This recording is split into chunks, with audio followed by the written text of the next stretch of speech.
Welcome to SR English Institute. This is यार Sharma. Today I am going to talk about modal auxiliary verbs. यानी आज मैं modal auxiliary verbs पर बात करने जा रहा हूँ. तो ध्यान दीजिए, आज मैं modal auxiliary verbs के कुछ ऐसे इम्पोर्टेंट कंसेप्ट को बताने जा रहा हूँ जिनके प्रयोग को समझने में काफ़ी मददगार साबित होगा. यानी आज के वीडियो लेक्चर को यदि हम अच्छी तरह और अंत तक नहीं समझ पाते हैं तो आगे जितने भी मॉडल ऑक्सिलरी वर्ब्स के प्रयोग हैं उनको समझने में कठिनाई हो सकता है.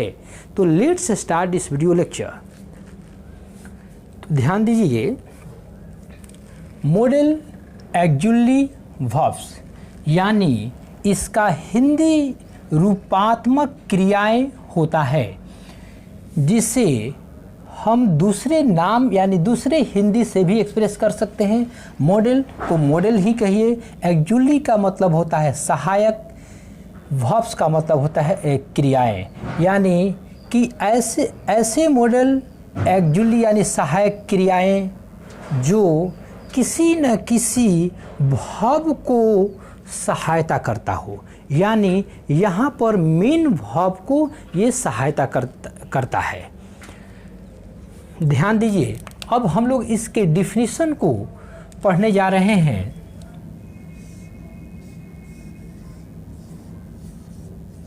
Those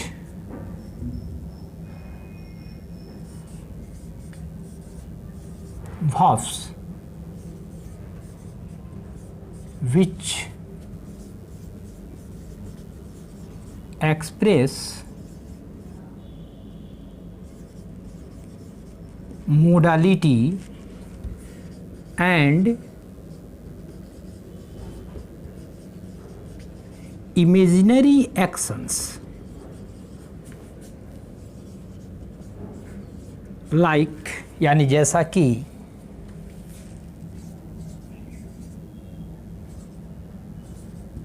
कैपेसिटी या मेंटल कैपेसिटी भी कह सकते हैं,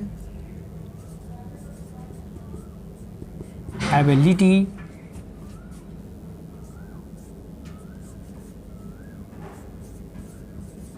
पावर,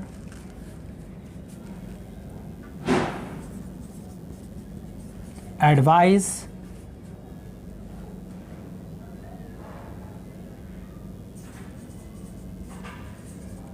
रिक्वेस्ट,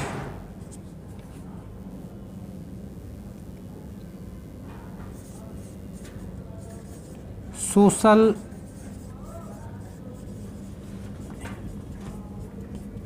रिस्पॉन्सिबिलिटी,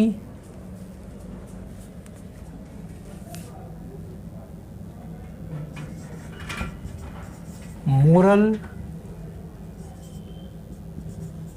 बाइंडिंग यानी नैतिक बंधन कह सकते हैं हम लोग, विलिंगनेस या विल भी कह सकते हैं,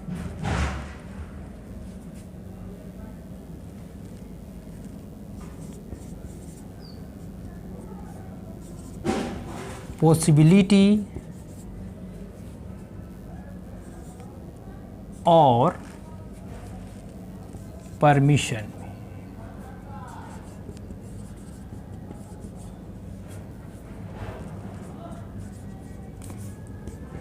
etc.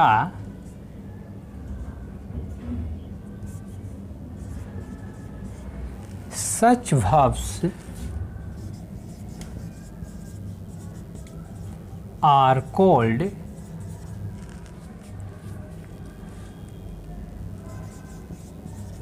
modal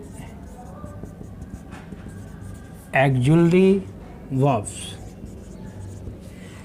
अब इसे समझिए. वे वर्ब्स यानी हम लोग पढ़ने जा रहे हैं कि मॉडल ऑक्सिलरी वर्ब्स क्या होता है, यानी इसका डिफिनीशन क्या होता है. तो वे वर्ब्स, ध्यान दीजिए, वे वर्ब्स जो मोडालिटी यानी कि तौर तरीका या स्थिति या रूपात्मकता का बोध कराता हो, या यानी कि इसको कह सकते हैं तौर तरीका मतलब कि कोई भी कार्य करते हैं तो उसका तरीका होता है करने का, या उसके आकार का प्रकार का बोध कराता हो, तो यहाँ मोडालिटी कहते हैं।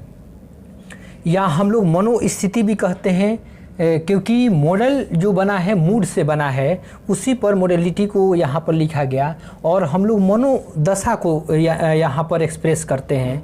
जैसा कि हम लोग यहाँ जैसे हम लोग किसी पॉसिबिलिटी को हम लोग दर्शाते हैं, तो हम लोग अपने मन की दशा को दर्शाते हैं कि आज वर्षा होगी, यानी संभावना भी कह सकते हैं। जैसा कि यहाँ पर इमेजिनरी एक्शंस है, तो इमेजिनरी एक्शंस यानी काल्पनिक कोई कार्य है, उसे भी दर्शाने के लिए इसका प्रयोग किया जाता है।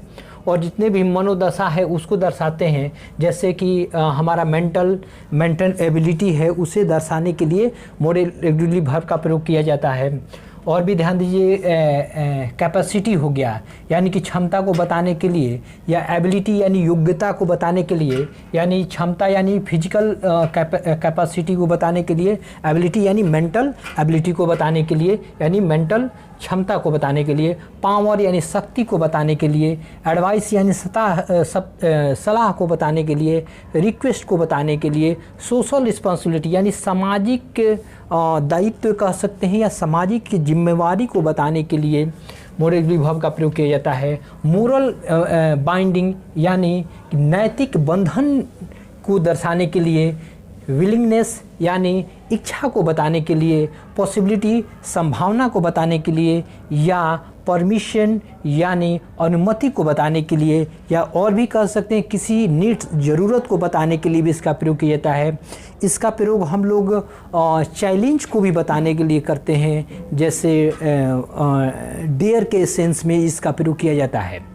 तो etcetera such verbs are called modal auxiliary verbs.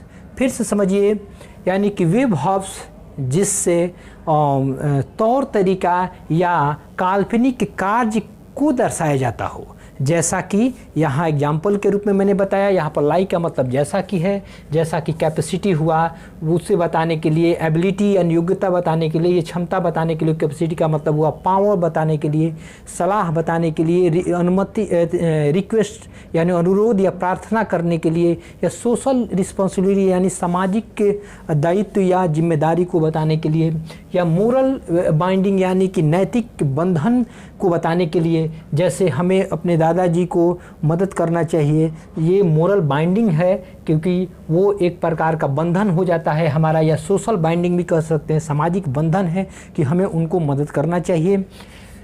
Willingness यानी इच्छा को बताने के लिए, जैसा कि हम विल का प्रयोग करते हैं। पॉसिबिलिटी यानी हम लोग संभावना को दर्शाते हैं, जैसा कि वो आज वर्षा होगी तो उसे मे से एक्सप्रेस करते हैं, इट मे रेन। और परमिशन लेने के लिए भी या परमिशन का बोध कराने के लिए भी इसका प्रयोग करते हैं, जैसे मे आई कम इन सर, तो यहाँ पर हम लोग परमिशन लेते हैं, एक्सेट्रा, तो यानी इत्यादि। तो ऐसे वर्ब्स को मॉडल एक्जुअली वर्ब्स कहा जाता है। अब हम लोग मॉडल एक्जुअली वर्ब्स के प्रकार समझेंगे, तो ध्यान दीजिएगा, देयर आर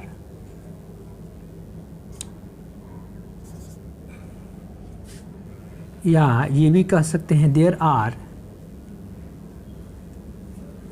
आर या दीज नंबर्स कर सकते हैं, दीज नंबर्स आर 13, यानी जो मॉडल एक्जुअली वर्ब्स से उनकी संख्या लगभग 13 होती है।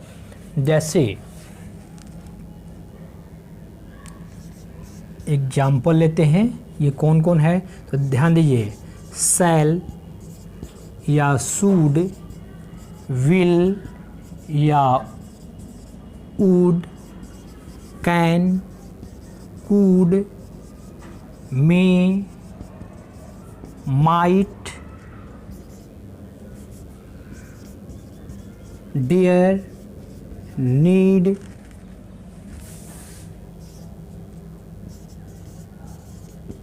ought to, used to, must। यहाँ काउंट कर सकते हैं 1 2 3 4 5 6 7 8 9 10 11 12 और 13, यानी मैंने पहले ही बताया कि इनकी संख्या 13 होता है, यानी 13 होता है यहाँ पर, जैसा कि बताया गया। अब हम लोग इनके यदि अकॉर्डिंग टू टाइम कहें या टेंस कहें, it is divided into 2 parts, यानी टाइम कहें या टेंस कहें, इसके अनुसार 2 भाग में बांटा गया है। तो लिख सकते हैं अकॉर्डिंग टू टाइम, या टेंस भी कह सकते हैं इसको, it is divided into 2 parts. इसे 2 भागों में बांटा गया है, या हम लोग बांट सकते हैं। इस कंसेप्ट को आप समझें। पहला कि ये एक प्रेजेंट के अनुसार, एक प्रेजेंट कुछ ऐसे मॉडल एक्सिक्यूटिव वर्ब्स हैं जो प्रेजेंट होते हैं, और कुछ ऐसे मॉडल एक्सिक्यूटिव वर्ब हैं जो पास्ट होते हैं। जैसे हम लोग सेल, इसको प्रेजेंट मानते हैं, इसको प्रेजेंट का यूज़ समझा जाता है होना, और इसी को हम लोग पास्ट में शुड का प्रयोग करते हैं। इसी तरह विल को पास्ट में वुड का प्रयोग करते हैं। कैन को पास्ट में वुड का प्रयोग करते हैं। मे को पास्ट में माइट का प्रयोग करते हैं।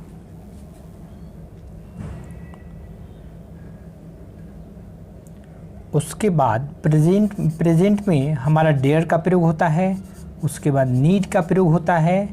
और टू का भी प्रयोग प्रेजेंट में ही होता है। और इसमें बच गया मस्ट का भी प्रयोग प्रेजेंट में ही होता है।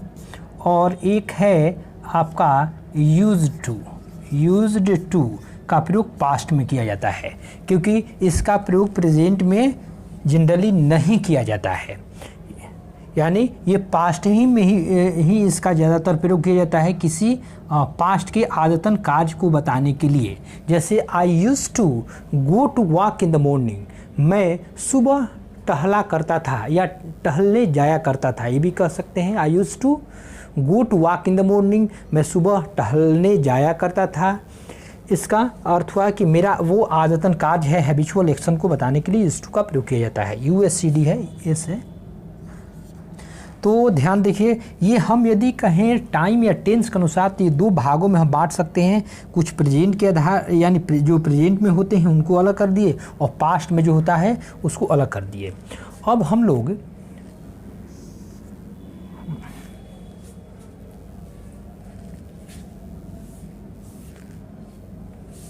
लोग इसे प्रयोग में हम लोग अच्छी तरह प्रत्येक का एक प्रयोग को हम लोग काफ़ी डिटेल में पढ़ेंगे। अब एक और इसका कंसेप्ट हम बताने जा रहे हैं, ध्यान दीजिए। अकॉर्डिंग टू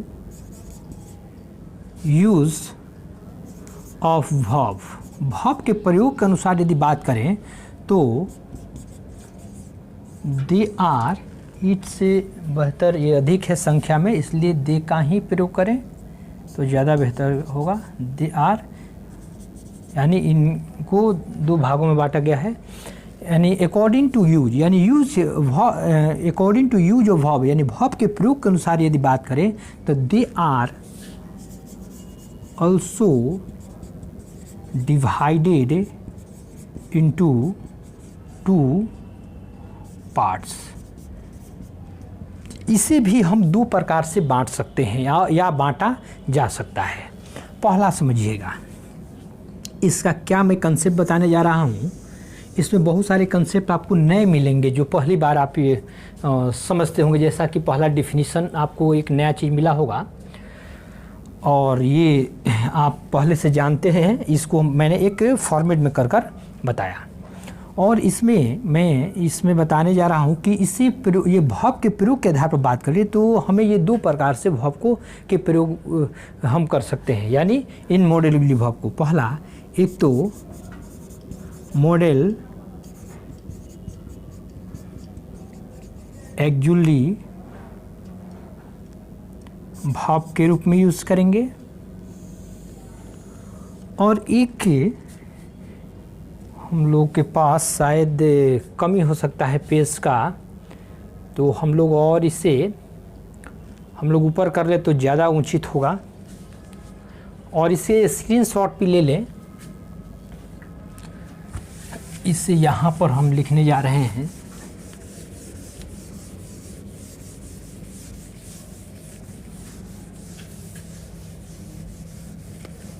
या बनाते वक्त या पढ़ते वक्त ही आप अपने कॉपी और कलम को रखें और उसी समय नोट भी करते जाएं। वीडियो लेक्चर को रोक करके ज़्यादा उचित होगा। और छात्र साथ ही साथ इस पर कमेंट भी करें, शेयर भी करें, ताकि और भी मैं आपसे इंस्पायर होकर के बेहतर से बेहतर वीडियोस लेकर आऊं। और मैं जितना डिटेल बताने के प्रयास कर रहा हूं वो शायद ही आपको यूट्यूब पर इतने डिटेल कोई वीडियो लेक्चर मिलेंगे। इसलिए थोड़ा मेहनत आप भी कीजिए, तो आपको केवल शेयर करने की बात है।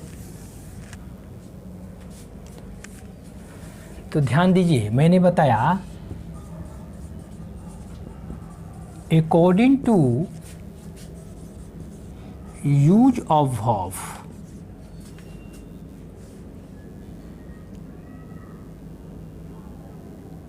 यूजेस भी कह सकते हैं of verb,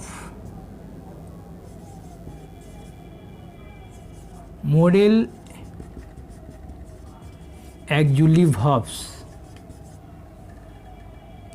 modal auxiliary verbs are divided into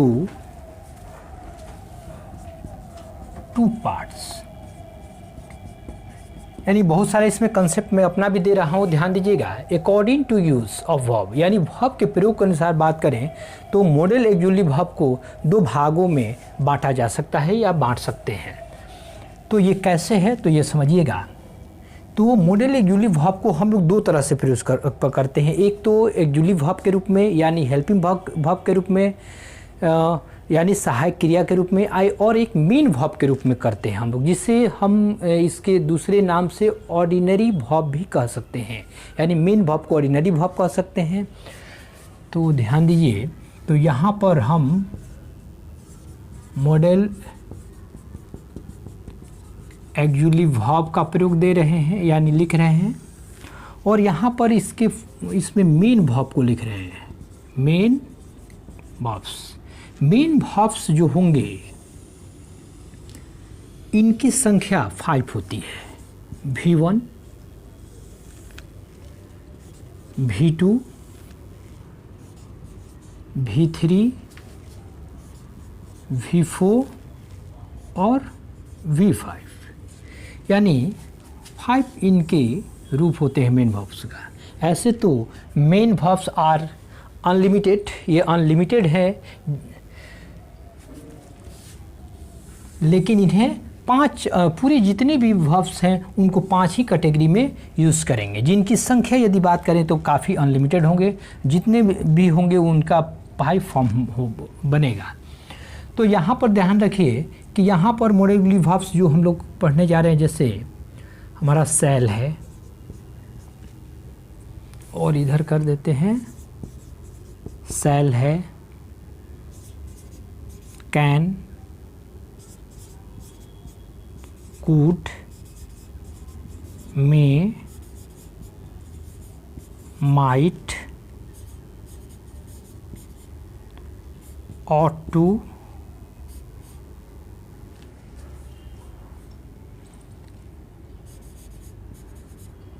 must,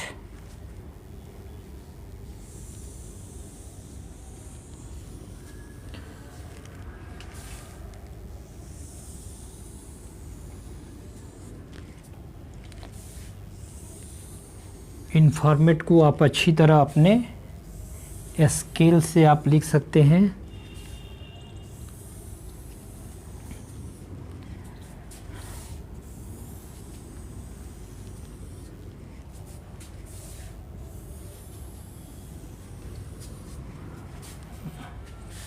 one 2 3 4 5 6 7 और भी मॉडल ऑक्सिलरी वर्ब्स हैं।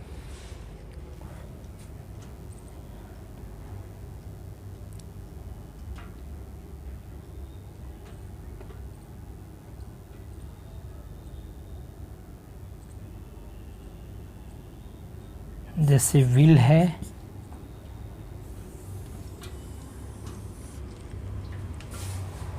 या यूज टू तो आ ही जाएगा। सूड का प्रयोग शायद नहीं किए हैं, यहाँ सूड होगा।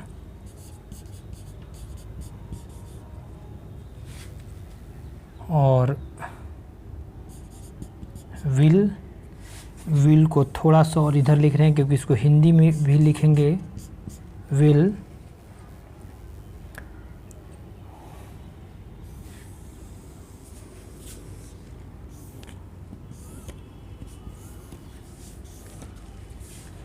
उसके बाद है डेयर,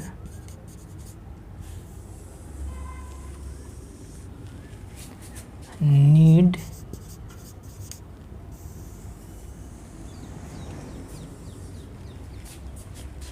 और यूज टू। तो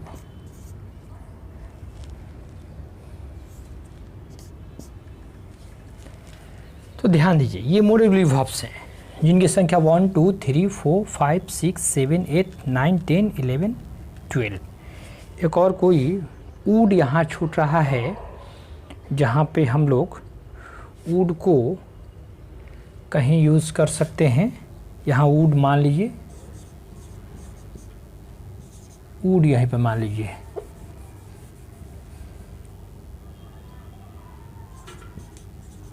सेल और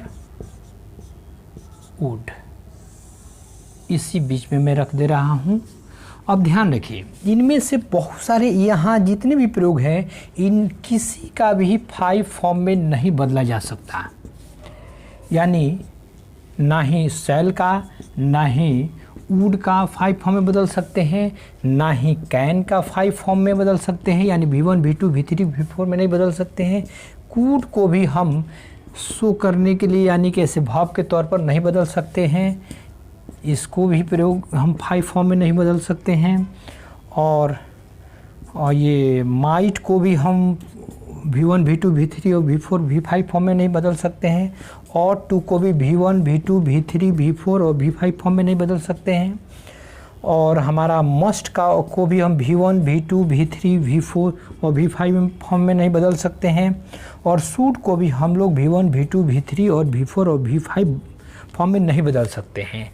इट मीन्स ये हुआ कि हम इन यहाँ तक यानी would, shall, would, can, could, may, might और मस्ट और डेयर तक यदि हम V5 फॉर्म तक नहीं बदल सकते हैं इनका रूप, इसका मतलब ये है कि इनका प्रयोग केवल मॉडल ऑक्सिलरी वर्ब के रूप में ही होता है।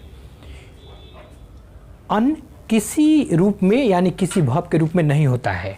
यानी मॉडल ऑक्सिलरी वर्ब का मैंने पहले ही बताया कि 2 तरह से प्रयोग होता है। एक मॉडल ऑक्सिलरी वर्ब के रूप में होता है, कुछ ऐसे मॉडल ऑक्सिलरी वर्ब हैं, और कुछ है जो मेन वर्ब के रूप में भी होता है। यानी कि दोनों रूप में भी होता है। मॉडल ऑक्सिलरी वर्ब का प्रयोग मेन वर्ब के रूप में भी ऑक्सिलरी वर्ब के रूप में यानी सहायक क्रिया के रूप में भी होता है, जैसा कि is, am, are, was, were, has, had की तरह, और मेन वर्ब के रूप में भी होता है।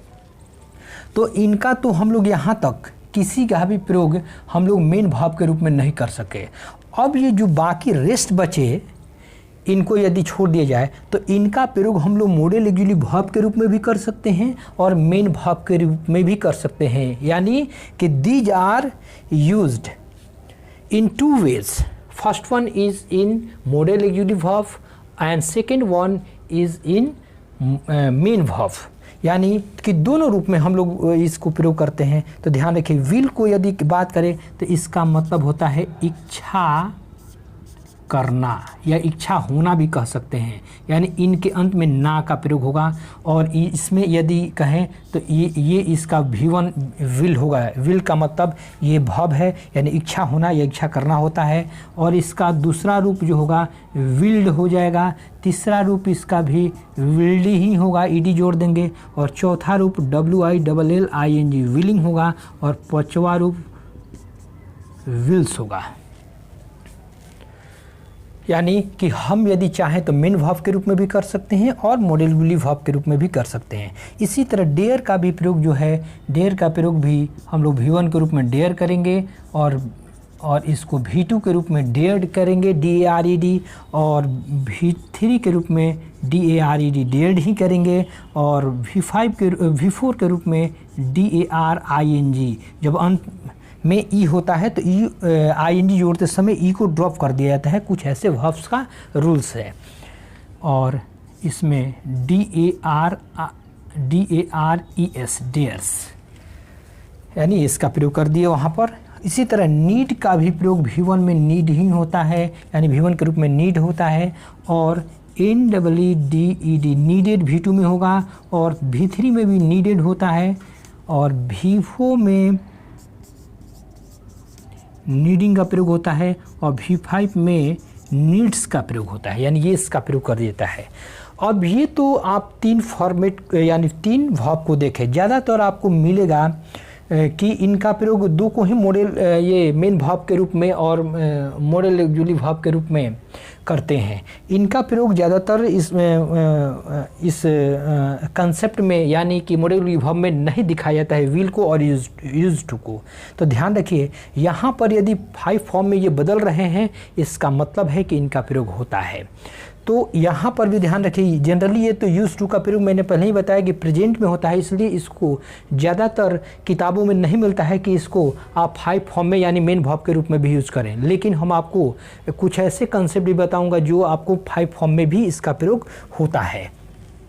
तो ध्यान दीजिए, यहाँ पर हमारा यदि बात करें तो यहाँ पर हम लोग V1 के रूप में यूज़ का प्रयोग कर सकते हैं, टू लगा सकते हैं आप। यूज़ का हम बात करते हैं, और यहाँ पर यूज्ड का प्रयोग हो ही रहा है, यूज टू का प्रयोग V2 के रूप में है ही ऑलरेडी वो। और यदि बात करें V3 के रूप में यदि यूज़ करना चाहेंगे तो यूज टू का प्रयोग V3 के रूप में भी हमारा वही होगा, यूज्ड टू। और V4 के रूप में यदि बात करें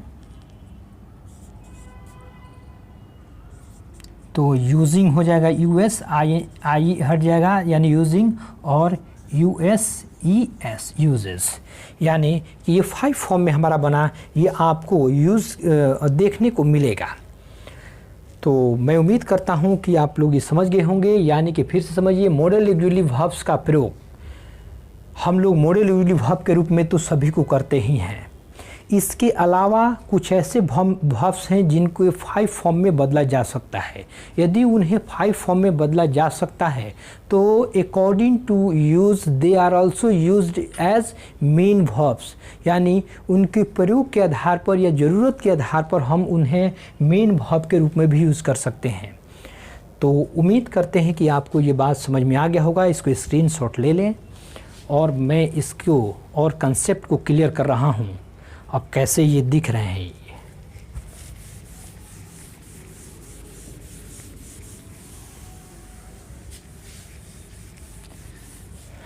ध्यान दीजिए। जहाँ तक मैंने बताया कि आपको यहाँ पर इनका प्रयोग आपका मॉडल वर्ब के रूप में जो होते हैं ये, और मेन वर्ब के रूप में, तो ज़्यादातर आपको इसको नहीं देखने को मिलता है। तो यहाँ ध्यान दीजिए, जैसे मैंने यहाँ इसी कंसेप्ट को मैं बता रहा हूँ। जैसे I use to go to walk in the morning, मैं सुबह में टहलने जाया करता था। यानी हमारे पास्ट के हैबिचुअल एक्शन को दर्शाने के लिए यूज टू का प्रयोग किया जाता है। It means use to express past habitual action. तो ये इसका अर्थ हुआ कि मैं सुबह टहलने जाया करता था, यानी कि मेरी आदत पहले थी, मैं सुबह सुबह टहलने जाता था, ये बता रहा है। यहाँ पर यूज टू का प्रयोग हुआ है। ये पास्ट में प्रयोग किया गया है। यदि हम V1 के रूप में बनाना चाहें तो इसको कैसे बनाएंगे? यदि हमारा फिक्स यूज टू ही रहे तो फिर हम V1 के रूप में प्रयोग नहीं कर सकते हैं। यदि हम इसे निगेटिव बनाएं तो ध्यान रखिए हम लोग दो तरह से बना सकते हैं। I used not to go to walk in the morning. तो हम लोग यूज्ड के बाद डायरेक्ट नोट का प्रयोग कर दिए, या इसका अर्थ हुआ कि मैं सुबह टहलने नहीं जाया करता था।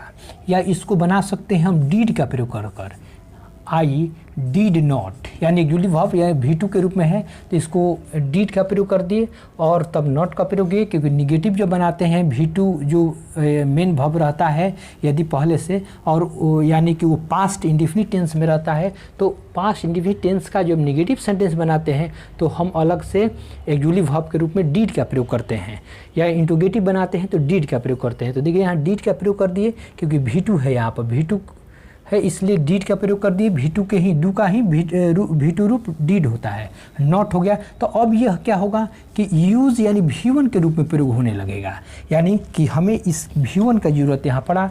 Use to go to walk in the morning, यानी इसका अर्थ हुआ कि मैं सुबह टहलने नहीं जाया करता था। यहाँ हमें प्रयोग मिलने लगा। अब यदि हम इसे इंट्रोगेटिव बनाएंगे तो हम आसानी से यूज्ड का प्रयोग पहले भी कर सकते हैं। यूज्ड आई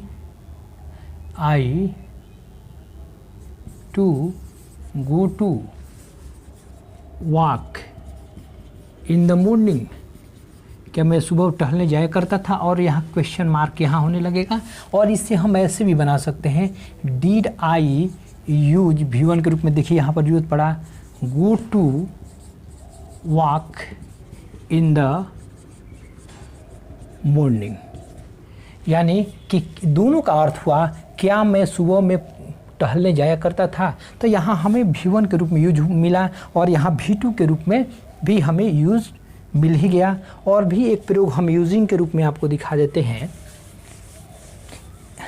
इसे जनरली नहीं बताया जाता है और नहीं मिलता है ऐसे बुक्स के कंसेप्ट में, लेकिन ये ध्यान रखिए ऐसे हम लोग प्रैक्टिकली यूज़ करते हैं अकॉर्डिंग टू यूज या अकॉर्डिंग टू नीड के आधार पर, ज़रूरत के अनुसार हम लोग प्रयोग करते हैं। जैसे हम कहना चाहते हैं ही मस्ट बी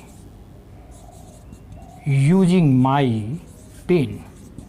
इसका अर्थ होगा कि वह है मेरी कलम प्रयोग कर ही रहा होगा। ध्यान रखिए, वह मेरी कलम प्रयोग कर ही रहा होगा, यानी कि यहाँ पर हमारे आवश्यकता पड़ा ING, यानी बी के बाद V4 के रूप में, तो हमें ING के रूप में प्रयोग करना पड़ा। इसलिए ध्यान रखिए हमने पहले ही बताया कि according to need use to is also used in 5 forms, यानी इसका हम लोग ज़रूरत के आधार पर या ज़रूरत के अनुसार हम लोग 5 फॉर्म में इसे प्रयोग करते हैं। या इस ध्यान रखिए। अब हम लोग कुछ इसके फैक्ट को जानेंगे।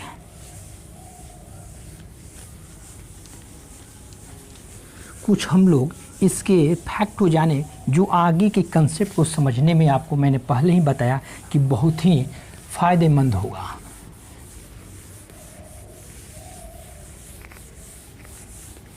इसका कंसेप्ट क्या है तो ध्यान रखिए, जब भी मॉडल एक्जुअली वर्ब का प्रयोग करेंगे, पहला जब भी मॉडल एक्जुअली वर्ब, शॉर्ट में मैं बताऊंगा, मॉडल यानी सब्जेक्ट का एक प्रयोग होगा और सब्जेक्ट का यहाँ पर एम से मॉडल, ए से एक्जुअली और वी से वर्ब, यानी इसको हम ये भी कह सकते हैं, मॉडल्स भी कह सकते हैं। इसका प्रयोग कर देंगे तो ये बोझ कराने लगेगा।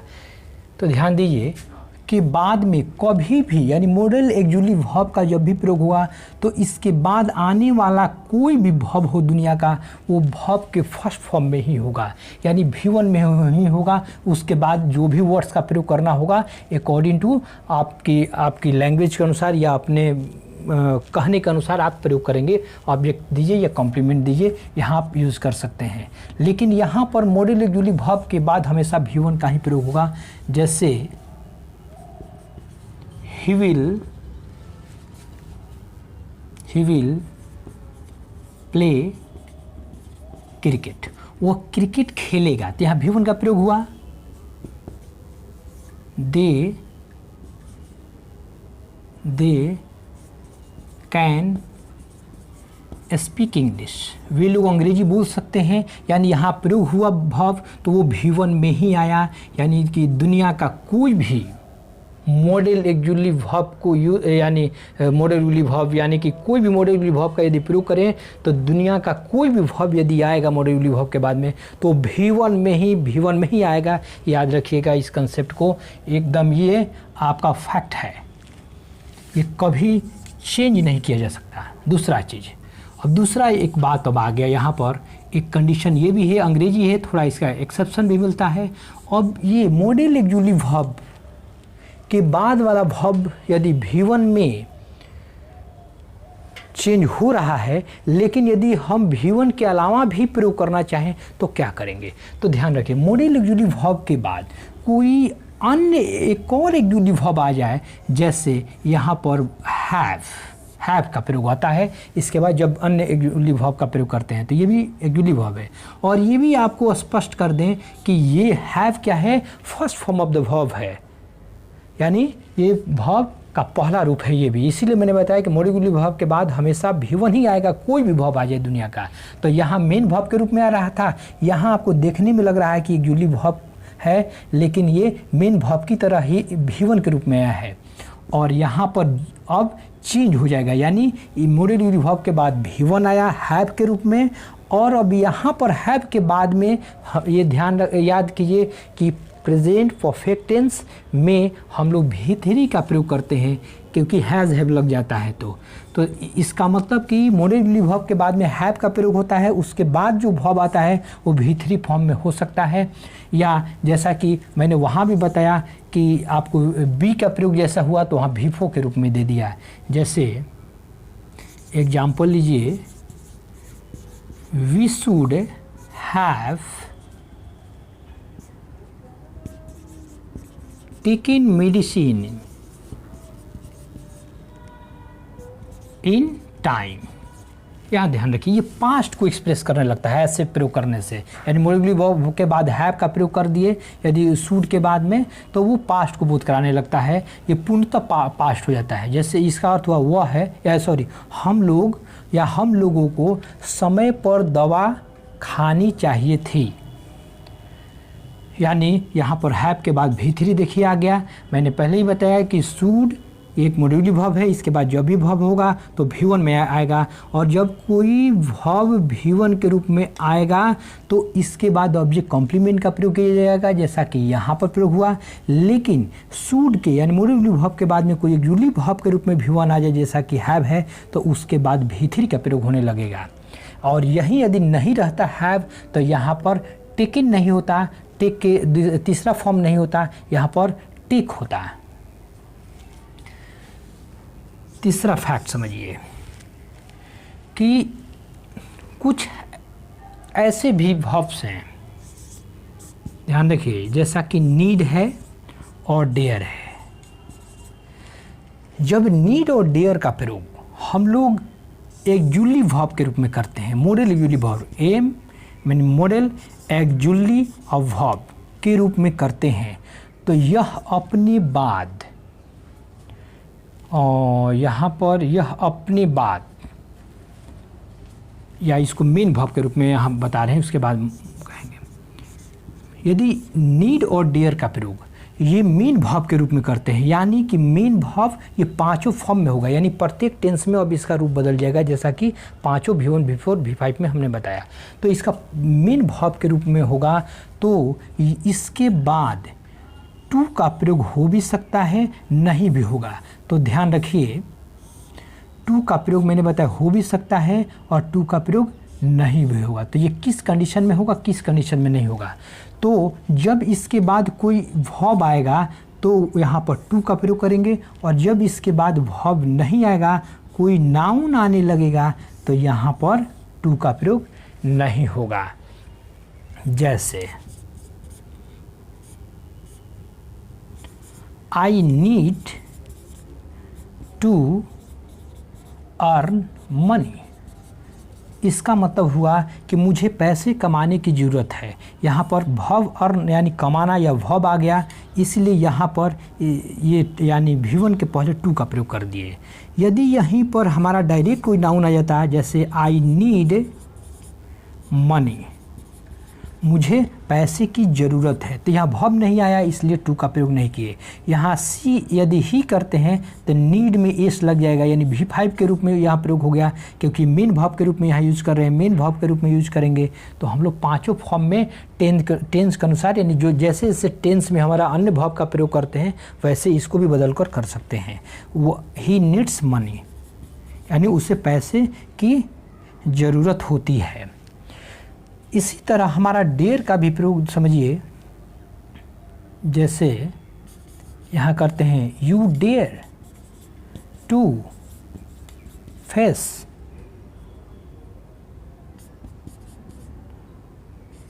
That enemy. क्या तुम्हारी साहस है, यू डेयर तुम्हारी हिम्मत है, टू फेस यानी सामना करने के लिए उससे दुश्मन से, यानी you dare to face that enemy, यानी तुम्हें उस इनेमी से यानी दुश्मन से सामना करने की साहस है। तो यहाँ देखिए हमारा भव आया इसलिए टू का प्रयोग हुआ। यदि यहाँ भी नाउन का यदि डायरेक्ट प्रयोग हो तो यहाँ भी नहीं लगेगा, क्योंकि टू का प्रयोग किसी भव के पहले ही जनरली करते हैं। ऐसे कुछ ही ऐसे हैं जहाँ पर हम लोग भव नहीं होने पर भी टू का प्रयोग करते हैं, जैसे आई गो टू पटना, वहाँ पर टू का प्रयोग आया और पटना वहाँ नाउन आ गया। तो कुछ ऐसे एक्सेप्शन में आपको मिलेंगे। तो मैं उम्मीद करता हूँ कि आपको समझ में आ गया होगा। और यहाँ पर ये भी कह सकते हैं यू डेयर्ड, DARED डेयर्ड, यानी देखिए V2 के रूप में आया टू गो एट नाइट। क्या तुम्हें रात में जाने की हिम्मत है, साहस है? तो यहाँ V2 के क्या तुम you dare to go at night, तुम्हें रात्रि में जाने की हिम्मत है।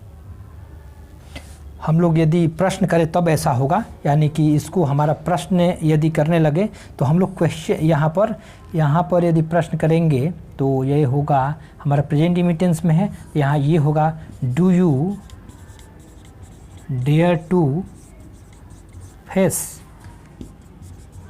दैट इनेमी, क्वेश्चन मार्क, क्या तुम्हें उस इनेमी से यानी दुश्मन से साहस कर यानी फिर सामना करने की साहस है। यहाँ यूज़ कर सकते, यहाँ भी डू ही का प्रयोग करेंगे। इसका यदि नेगेटिव बनाएंगे तो डू यू डेयर, DARE का प्रयोग होगा, क्योंकि डीड होगा, क्योंकि यहाँ पर हमारा V2 के रूप में आ गया, वहाँ V1 के रूप में है इसलिए डू का प्रयोग हुआ। प्रेजेंट इमिटेंस में इसका सेंटेंस था। और रेगुलरली वर्ब के रूप में हम लोग डू या डज का प्रयोग करते हैं जब निगेटिव या इंट्रोगेटिव बनाते हैं। तो यहाँ इंट्रोगेटिव सेंटेंस है क्योंकि प्रश्न पूछ रहे हैं। तो ध्यान रखिए ये प्रेजेंट का हो गया। और वहीं पास्ट का जब निगेटिव या इंट्रोगेटिव बनाते हैं तो अलग से हम लोग डीड का प्रयोग रेगुलरली वर्ब के रूप में करते हैं। तो जैसे did you dare to go at night, क्या तुम्हें रात में जाने की साहस है या हिम्मत है। तो यहाँ पर हमारा जो सेंटेंस जो आया इसके बाद में ये यानी कि यहाँ पर डेयर का और नीड का जो प्रयोग हो रहा है, यहाँ पर डेयर और नीड ये मेन वर्ब के रूप में है। और मेन वर्ब के रूप में मैंने पहले भी ही बताया कि मेन वर्ब के रूप में जब प्रयोग होता है तो आने वाला जो वर्ब होता है उसके पहले टू लगा देते हैं। और यदि कोई नाउन आता है तो उसके पहले टू का प्रयोग नहीं करते हैं। अगला भी कुछ फैक्ट है, मैं उम्मीद करता हूं कि आप लोगों को समझ में आ रहा होगा। यदि इसके बावजूद भी किसी प्रकार की समस्या आए तो हमें आप कमेंट बॉक्स में कमेंट करें और पूछें। बहुत ही कम कमेंट आ रहा है, आपको लाभ मिला है, इसको लाभ उठाएं, नहीं तो ये लाभ बहुत कम समय के लिए है। फिर मैं इतना डीपली नहीं दूंगा। तो ध्यान दीजिए, अगला ये है कि इसका यानी कि जो नीड है और डेयर, ख़ास तौर में नीड और डेयर की बात कर रहे हैं। नीड और डेयर का प्रयोग जब हम लोग इसको मोडल वर्ब के रूप में करते हैं, तो ऐसे कंडीशन में यानी नीड और dare is used as model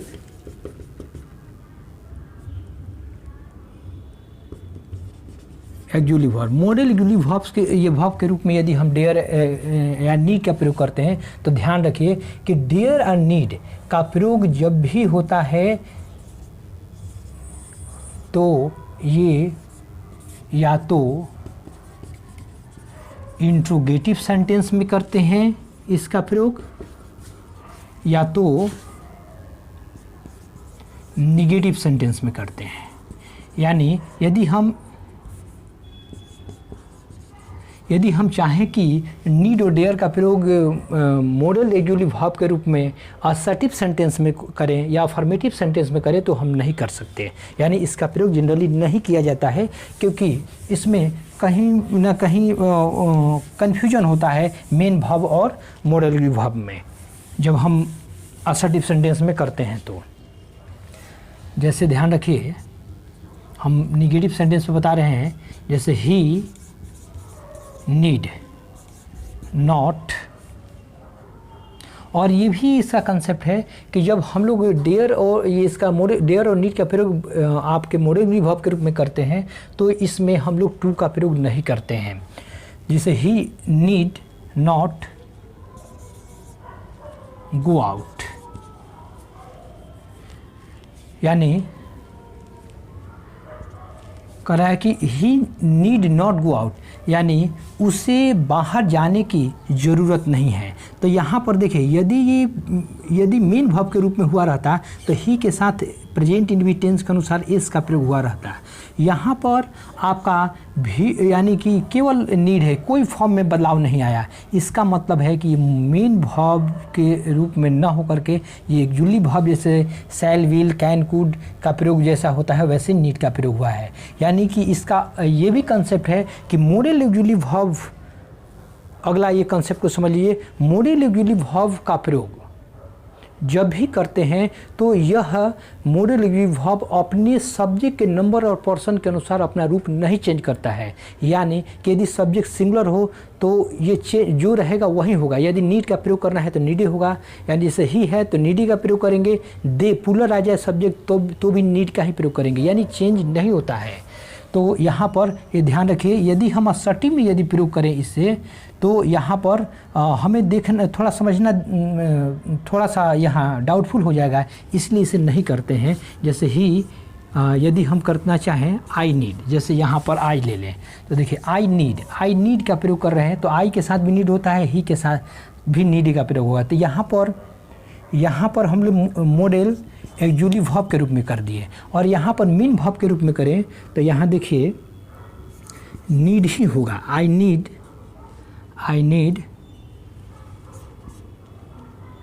need to go out यदि करते हैं, यहाँ देखिए टू का प्रयोग कर दिए तो ये अंतर आपको दिखेगा कि नीड का प्रयोग किए तो यहाँ वर्ब आ रहा है इसलिए टू का प्रयोग किए। तो ऐसे में ये यहाँ पर इसको मेन वर्ब मेन वर्ब के रूप में समझा जाएगा। और इसका यदि निगेटिव बनाएंगे तो आई के साथ ये नीड V1 यानी कि रूप में है तो आई के साथ V1 होता है, और आई के साथ जब V1 का प्रयोग होने लगता है इसका मतलब वो प्रेजेंट इंडिफिनिट टेंस में है। इसका निगेटिव बनाएंगे तो आई डू नॉट का प्रयोग करेंगे और तब नीड करेंगे, क्योंकि ये मेन वर्ब का MV के रूप में और हो जाएगा, और MV के रूप में यानी मेन वर्ब के रूप में है भी। तो डू डज का प्रयोग लगने के बाद में या करने के बाद में हमारा मेन वर्ब V1 में ही रहता है, टू गो आउट। और क्वेश्चन मार्क का फुल स्टॉप का प्रयोग कर सकते हैं, करें कि I do not need go out to go out, यानी कि मुझे बाहर जाने की ज़रूरत नहीं है। तो यहाँ पर यदि हम देखें तो यहाँ पर हमारा एक्जुअली वर्ब के रूप में है।